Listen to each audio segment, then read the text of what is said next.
बता दें, ईरान में आर्थिक संकट के खिलाफ अब प्रदर्शन जो है तेज हो गया है। अब तक 62 लोगों की मौत हो चुकी है। खामेनेई शासन के खिलाफ जन आक्रोश बढ़ता जा रहा है। इंटरनेट सेवाएं बंद कर दी गई हैं। फोन से किसी से संपर्क नहीं हो पा रहा। यहाँ पर फोन लाइंस काट दी गई हैं। कई इलाकों में हिंसा जो है भड़क रही है। खामेनेई मुर्दाबाद के नारे यहाँ पर लग रहे हैं। बिल्कुल, तो आपको बता दें जो ईरान में इस वक्त स्थिति है, जहां हिंसक प्रदर्शन का दौर लगातार जारी है। खामेनेई के खिलाफ लोग बड़ी संख्या में सड़कों पर कैसे, जरा तस्वीरें आपको एक एक करके ईरान के तमाम प्रमुख बड़े शहरों की मैं आपको दिखाता हूं और देखिए क्या हाल है। ये पहली तस्वीर जो है आपके सामने ईरान के शहर हमदान की है। किस तरीके से बड़ी संख्या में लोग सड़कों पर उतरे हुए हैं। कई जगहों पर आगजनी है, कई जगहों पर लोगों के विरोध की ये तस्वीरें हैं।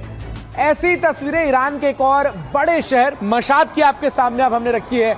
मशाद में लोग किस तरीके से बड़ी संख्या में सड़कों पर उतरकर ईरान की जो सरकार है उसका विरोध कर रहे हैं। ईरान के सर्वोच्च नेता का अयातुल्लाह अली खामेनेई का विरोध कर रहे हैं, वो भी आपको हम दिखा रहे हैं। अब जरा ये तेहरान की तस्वीरें देखिए। तेहरान में हुजूम है लोगों का, बड़ी संख्या में लोग किस तरीके से सड़कों पर उतरे हुए नजर आ रहे हैं और इनकी मांग ये है कि जिस तरीके से जो खामेनेई सरकार है वो लगातार लोगों के हक को दबा रही है।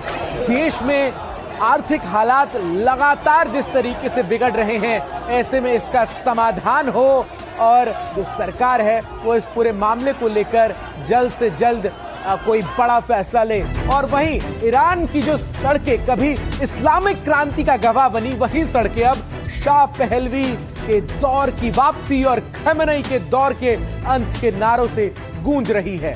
तेहरान से लेके मशहद और इस्फहान से लेके तबरीज तक इस वक्त ईरान का कोना कोना नागरिकों के गुस्से से उबल रहा है। ईरान की राजधानी तेहरान किसी युद्ध क्षेत्र जैसी नजर आ रही है। सड़कों पर आग और हवाओं में इंकलाब का शोर है। ये सिर्फ विरोध नहीं बल्कि उस गुस्से का विस्फोट है जो सालों से ईरान के सीने में दबा था। लोगों ने सरकारी इमारतों को आग के हवाले कर दिया है। सुरक्षा कर्मियों की गाड़ियां भी फूंक डाली। जनता का आक्रोश तेहरान से निकलकर 100 से ज्यादा शहरों और कस्बों में धधक रहा है। हालात बेकाबू होते देख खामेनेई की हुकूमत ने खूनी रास्ता अख्तियार कर लिया।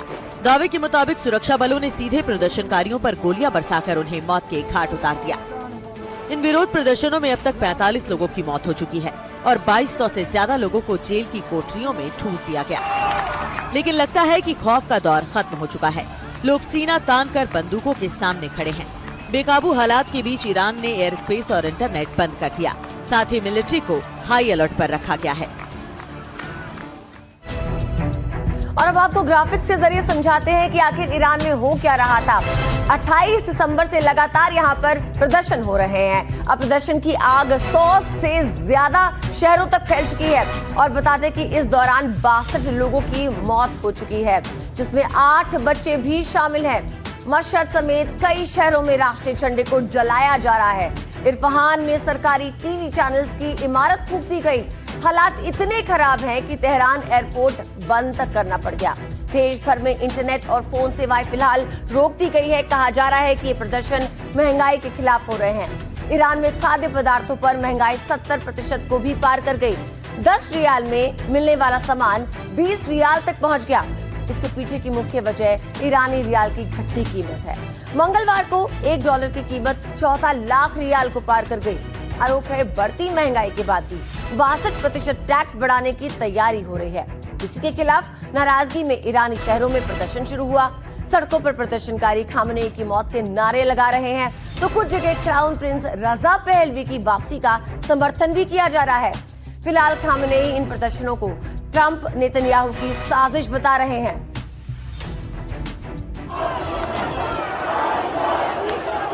हमदान और मशहद से कैसे इन तीनों ही बड़े शहरों में आपको बता दें कि लगातार जो प्रदर्शनकारी हैं वो सड़कों पर उतरे हुए हैं। और क्या ये ईरान की क्रांति 2.0 है? अब ये बड़ा सवाल है, क्योंकि जिस तरीके से परिस्थितियां इस वक्त ईरान में पनपती हुई नजर आ रही हैं, ऐसे में खमनई का विरोध जो है वो अपने शीर्ष पर पहुंच चुका है। वहीं ईरान में प्रदर्शनकारी अब सिर्फ नारे नहीं लगा रहे हैं बल्कि खमनई राज्य के प्रतीकों को भी मिट्टी में मिलाते नजर आ रहे हैं। ईरान के शहरों में जो कुछ हो रहा है वो अब महज विरोध प्रदर्शन नहीं बल्कि आर पार की जंग बनती हुई नजर आ रही है। ये तस्वीरें गवाह हैं कि ईरान की जनता अब डर की जंजीरें तोड़ चुकी है। कल तक जिस झंडे को लोग सलाम करते थे, आज इस्लामी हुकूमत के उसी परचम को सरेआम फाड़ा जा रहा है, पैरों तले कुचला जा रहा है। लेकिन गौर कीजिए इन तस्वीरों पर, राख के ढेर के बीच से ईरान का पुराना गौरव एक बार फिर उठ खड़ा हुआ है। ईरान के शहरों में प्रदर्शनकारी 1979 से पहले वाला राष्ट्रीय ध्वज शान से लहरा रहे हैं। जनता का गुस्सा यही नहीं थमा। ईरान के जो रेवोल्यूशनरी गार्ड्स लोगों के दिलों में खौफ पैदा करते थे, आज प्रदर्शनकारियों ने सबके सामने उनके पोस्टर को जला डाला। तेहरान की सड़कों पर जनता का गुस्सा एक सुरक्षा कर्मी पर उतरा। दावा है कि लोगों ने उसे पीट पीट कर मार डाला। ईरान में खून से लथपथ इस महिला की आवाज हर जगह गूंज रही है। उन्होंने कहा कि मुझे मौत से डर नहीं लगता क्योंकि मैं 47 साल पहले ही मर गई थी। ईरान में जो कुछ हो रहा है वो बड़े तूफान का इशारा है। कहीं ईरान के इतिहास का पन्ना पलटने वाला तो नहीं है। वहीं ईरान में पिछले 13 दिनों से सरकार के खिलाफ बगावत का दौर लगातार जारी है। तस्वीरें देखिए किस तरीके से ईरान के तमाम प्रमुख शहरों में आगजनी लगातार हो रही है। लोग खमनई के खिलाफ विद्रोह छेड़े हुए हैं। मतलब ईरान इस वक्त अपने इतिहास के सबसे खतरनाक मोड़ पर खड़ा है। महंगाई, बेरोजगारी और दमन के खिलाफ सुलग रही चिंगारी अब आग बन चुकी है। ईरान के 31 में से 26 प्रांतों में हालात किस कदर बेकाबू हैं वो इन तस्वीरों से आप भली भांति समझ सकते हैं कि आखिर किस तरीके से स्थिति जो है वो इस वक्त ईरान में नजर आ रही है। और लगातार एक तरफ खमनई कह रहे हैं कि मैं झुकूंगा नहीं, दूसरी तरफ वो इस पूरी परिस्थिति के लिए ट्रंप और नेतन्याहू को जिम्मेदार ठहरा रहे हैं। और इस बीच ट्रंप और ईरान के सुप्रीम लीडर खामनेई आमने सामने हैं। ईरान को लेकर ट्रंप और खामनेई आमने सामने आ गए हैं। प्रदर्शनकारियों पे हिंसा तो हो ही रही है। अब ट्रंप ने यह भी कहा है कि अगर उन पर हमला हुआ तो हम कड़ी कार्रवाई करेंगे। ट्रंप ने ऐसा कहा कि एक्शन लेंगे, ईरान को झटका लगेगा। ट्रंप की चेतावनी पर खामनेई का पलटवार भी सामने आया। खामनेई ने कहा इजरायल अमेरिका साजिश कर रहे हैं। अमेरिकी राष्ट्रपति ट्रंप के हाथ खून से सने हैं। ट्रंप अपने देश की समस्याओं पर ध्यान दे। खमनई जब इस बात का जिक्र करते हैं तो वो साफ तौर पर निशाना साधते नजर आते हैं ट्रंप पर, और उनके निशाने पर बेंजामिन नेतन्याहू भी है।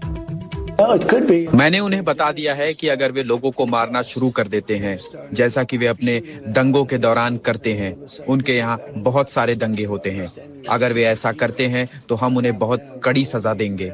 अगर ईरान की सरकार ने प्रदर्शनकारियों को मारा तो अमेरिका बड़ा हमला करेगा।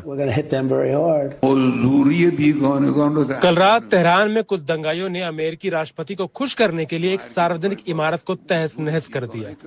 ईरानियों को अपनी एकता बनाए रखनी चाहिए। सबको पता होना चाहिए कि इस्लामिक गणराज्य लाखों सम्मानित लोगों के खून से सत्ता में आया है। ईरान विदेशियों के हितों के लिए काम करने वाले भाड़े के सैनिकों को बर्दाश्त नहीं करेगा। एक तरफ खमनई का विरोध है तो वहीं दूसरी तरफ ईरान के निर्वासित क्राउन प्रिंस रेजा पहलवी के समर्थन में किस तरीके से नारेबाजी हो रही है उसकी ये तस्वीरें आप देखिए। यहां पर बगावत की शुरुआत को लेकर किस तरीके से सड़कों पर लोग उतरे हैं और वो एक बार फिर से क्राउन प्रिंस की वापसी की मांग करते हुए नजर आ रहे हैं। ये जो तस्वीरें हैं उस बात की गवाही दे रही हैं। तो वहीं दूसरी तरफ ईरान के निर्वासित प्रिंस जो हैं वो लगातार इस पूरे प्रदर्शन को समर्थन भी देते नजर आ रहे हैं। ईरान में इतिहास अपने आप को दोहरा रहा है। 1970 के दशक में भी ईरान में एक ऐसा ही विद्रोह हुआ था और तब ईरान के शासक मोहम्मद रजा शाह पहलवी थे। 1969 की ईरानी क्रांति में उन्होंने देश को छोड़कर भागने का फैसला किया क्योंकि परिस्थिति उस समय ऐसी हो गई और फिर इस्लामिक रिपब्लिक ऑफ ईरान का ऐलान हुआ और Ayatollah Ruhollah Khamenei supreme leader बने। खमेनी ने अपने शागिर्द खामेनेई को उत्तराधिकारी बनाया। 1989 में खमेनी की मौत के बाद खामेनी सुप्रीम लीडर बने। आयतुल्लाह अली खामेनी 37 साल से गद्दी पर बैठे हैं, लेकिन अब शाह रजा जैसा विद्रोह उनके खिलाफ हो रहा है और इसे भड़काने के पीछे शाहरजा के बेटे का हाथ बताया जा रहा है। 66 साल के क्राउन प्रिंस रेजा पहलवी अमेरिका में रहते हैं। उनके पिता ने भी ईरान छोड़कर अमेरिका में शरण ली थी। रेजा पहलवी खुलेआम अमेरिकन प्रेसिडेंट ट्रंप की तारीफ करते हैं। पहलवी का आह्वान है कि कल रात बड़ी संख्या में सड़क जो है वो जनता से भरती हुई ईरान के तमाम बड़े शहरों में नजर आए। साथ ही उन्होंने कहा कि बड़ी संख्या में लोग सड़कों पर उतरकर प्रदर्शन करें। अपने संबोधन में पहलवी ने कहा कि लोगों की आवाज न दबाई जाए। ट्रंप से अपील करते हुए भी नजर आते थे कि इंटरनेट और संचार सेवाओं को अमेरिका यहां शुरू कराए और अब संभावना यह जताई जा रही है कि पहलवी ही इस प्रदर्शन को लीड कर रहे हैं और दावा है कि वो अमेरिका के समर्थन से ईरान में तख्ता पलट में लगे हैं और अगर खमनई जाते हैं तो फिर पहलवी सत्ता में लौट सकते हैं और पहलवी ईरान में लोकतंत्र के खुले विचारों के समर्थक माने जाते हैं। ये ईरान के सशस्त्र और सुरक्षा बलों के लिए सीधा संदेश है।